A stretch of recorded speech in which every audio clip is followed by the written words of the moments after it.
How to change iPhone screen colors back to normal settings. In this tutorial, I'll show you how to change your iPhone screen colors back to the normal settings.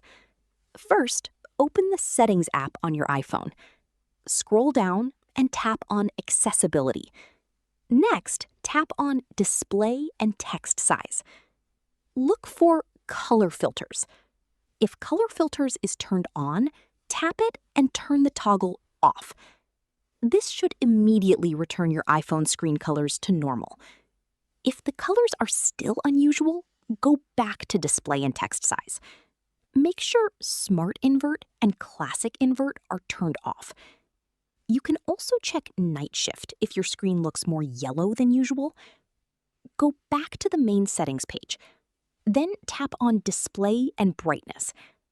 Tap on Night Shift and slide the straight line to Less Warm for less warmer screen color. And that's it. These steps should help you change your iPhone screen colors back to the normal settings. Thanks for watching. If this tutorial helped, don't forget to like the video, subscribe, and check out more helpful iPhone tips and tutorials.